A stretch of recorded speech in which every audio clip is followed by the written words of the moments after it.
सही। नमस्कार मित्रों, आप देख रहे हैं वर्ल्ड स्वराज न्यूज। आज हमें मध्य प्रदेश के हरदा में, जैसे कि आप देख सकते हैं, बोला जाता है नर्मदे हर जीवन भर, लेकिन क्या जीवन भर रेती निकालेंगे? नर्मदा मैया आज एक आस्था का केंद्र है, आस्था का विषय है, लेकिन आज की गवर्नमेंट अपना, आप देख सकते हैं कि अपनी भूमि समझती है और रात रेत निकालने के लिए आप देख सकते हैं पट्टे दे चुके हैं और इन्हीं डंपरों से आए दिन यहाँ पर मौत होती है। तो सबसे बड़ा प्रश्न उठता है कि आज शासन प्रशासन कौन सी गहरी निद्रा में सोया हुआ है।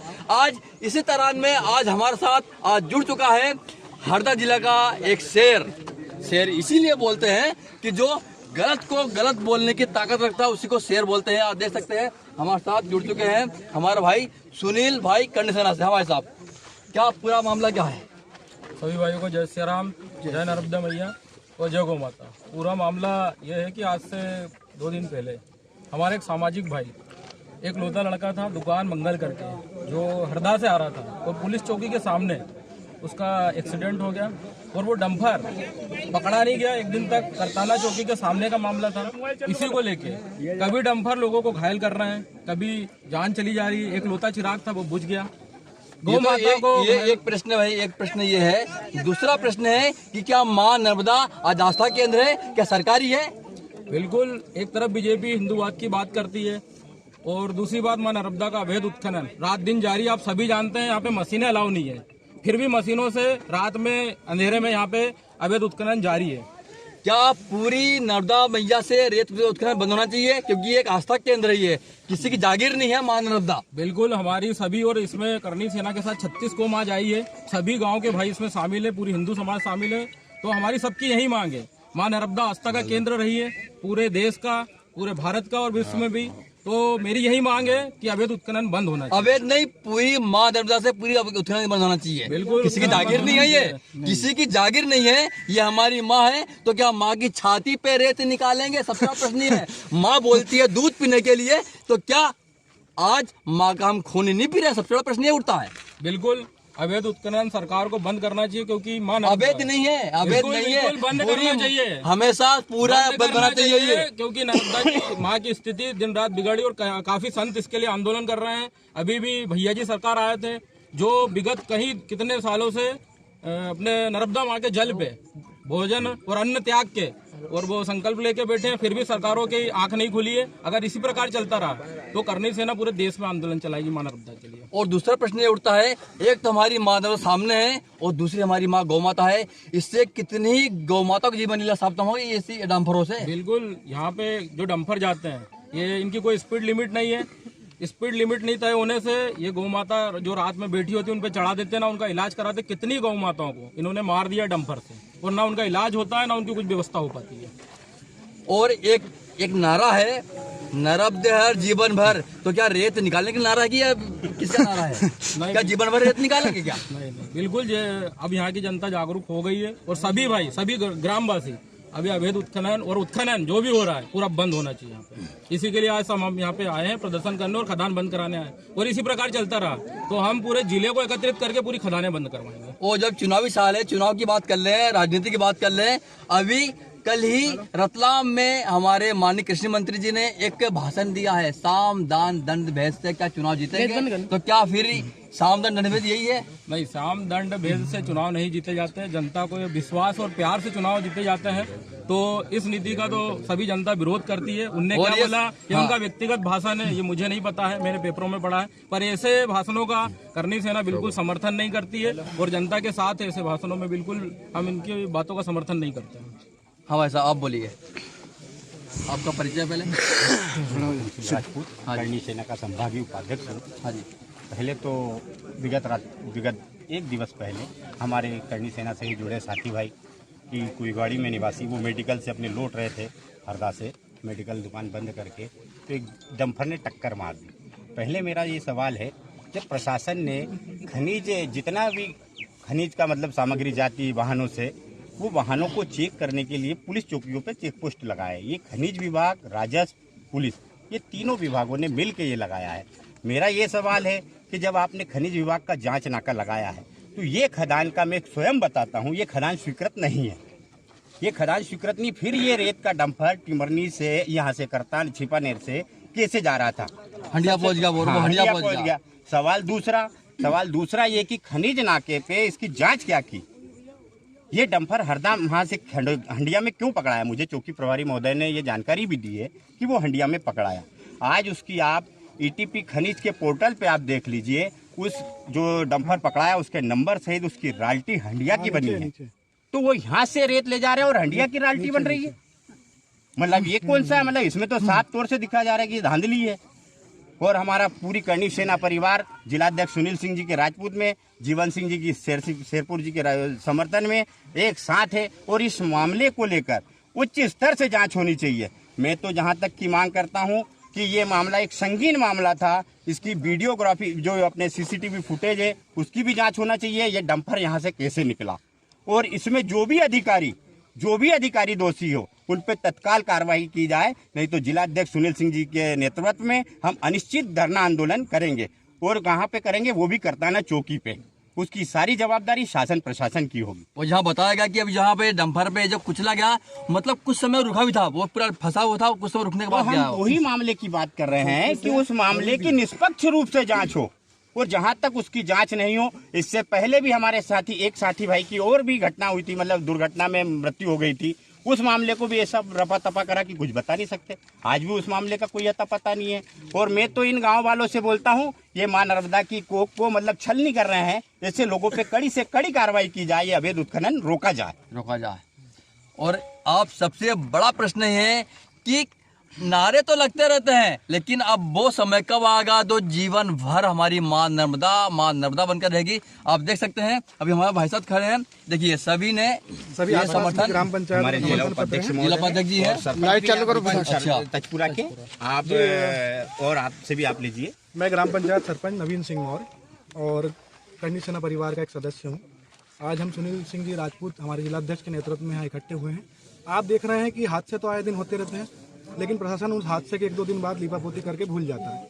आज भी पेपर में एक कटिंग छपी कि पिछले 6 महीनों में 400 लोगों की जान जा चुकी है हादसों डंपरों से है ना। हाँ, टोटल 400 दुर्घटनाग्रस्त घटनाएं हुई हैं, लेकिन शासन इसके ऊपर कड़ी कार्रवाई क्यों नहीं करता? आज हम शासन को फिर से अवगत कराने आए हैं कि जो अवैध रेत की खदानें चल रही हैं इनको तुरंत रोका जाए, है ना। हर गाँव में स्पीड ब्रेकर बनाया जाए ताकि इनकी स्पीड लिमिट सेट हो सके। उसके बाद हर 20 किलोमीटर पर चेक पोस्ट बनाया जाए जहाँ पे इनकी जांच हो सके कि अवैध ये ना तो बिना रॉयल्टी के चलें और ना इनके ऊपर ओवरलोडिंग हो। अच्छा, एक मांग हम ये भी कर रहे हैं कि कंपनी बॉडी और आरटीओ स्वीकृत माप से ज़्यादा होने पर ओवरलोड माना जाए, जो कि अभी ऐसा हो रहा है कि कंपनी बॉडी तो 600 फीट की है, लेकिन ये उसमें बढ़ोतरी करके उसको 800 फीट 900 फीट माल ले जाते हैं। जब उसकी क्षमता ही नहीं है तो वो रुकेगा कैसे? जब उसकी क्षमता से डबल माल जाएगा तो सड़क पर वो चलेगा कैसे? सड़क का भी टूटना हो रहा है और रोज़ आए दिन हादसे हो रहे हैं। उसके बाद हम मांग कर रहे हैं कि मृतक जो हमारा भाई खत्म हुआ है उसके परिवार को उसकी क्षतिपूर्ति दिलाई जाए। उसके बाद हम चाहते हैं कि हर गांव में मेन रोड के ऊपर जो अतिक्रमण कर रखा है, जो लोगों ने मवेशियां बांधते हैं, गाय बैल बैठे रहते हैं, इसके लिए भी शासन कोई उचित कार्रवाई करे, अतिक्रमण मुक्त करवाए ताकि वाहन चलाने में सुचारू रूप से। सबसे बड़ा मेरा प्रश्न तो यह है कि हमारी माँ नर्मदा है, आस्था का केंद्र है, पूरी माँ नर्मदा से उत्खनन बंद होना चाहिए। वेद हो अवैध हो कुछ भी हो, क्योंकि माँ हमारी और माँ छन्नी हो रही है।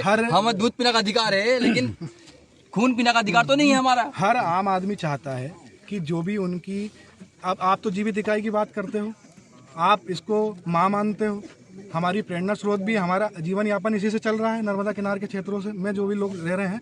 और आप देखते हैं हजारों लाखों लोग हमेशा अमावस्या पर स्नान करने आते हैं, क्योंकि इसका महत्व गंगा जी से भी ज़्यादा माना गया है। माँ गंगा के नहाने से जो फल मिलता है वो नर्मदा से दर्शन मात्र से हो जाता है। तो इसके बाद भी अगर हम नहीं रुक रहे हैं और शासन प्रशासन इस ओर ध्यान नहीं दे रहा है तो ये बड़ा विचार का विषय है, क्योंकि इससे प्रकृति के साथ साथ इंसानियत का भी नुकसान हो रहा है और इसका आगामी दुर्गामी बड़े परिणाम देखने को मिलेंगे। एक और भाई साहब, मैं आपको एक चीज़ जानकारी देना चाहता हूँ। जो डंपर ने टक्कर मारी थी, उस डंपर का ये रेत खदान के लिए electronic transit pass ETP stockist के लिए ये हमने एक वो निकाला है ऑनलाइन, जो मुझे चौकी प्रभारी महोदय ने आज नंबर दिया था डंपर का। इसकी रॉयल्टी हंडिया से कटी हुई बताई जा रही है। मेरा निवेदन है आपके मीडिया के माध्यम से भी कि चौकी प्रभारी महोदय या खनिज से या राजस्व से जो भी वरिष्ठ अधिकारी आए हैं वो हमारे सामने हमारे सवालों का जवाब दे दे। उसके बाद कर्णी सेना पूरी अपनी वापस यदि जो आपकी मांगे हैं यदि नहीं मानी गई तो अब आगे क्या कार्रवाई करेंगे मैंने आप? आपको अभी भी बताया कि हम आंदोलन करेंगे जिलाध्यक्ष के महोदय के नेतृत्व में। आज निवेदन करना है, आज निवेदन कर रहे आगे हैं उग्र आंदोलन। और करणी सेना परिवार ही नहीं अन्य समाजें भी करणी सेना के साथ इस मां नर्मदा को लेकर जुड़ी हुई है।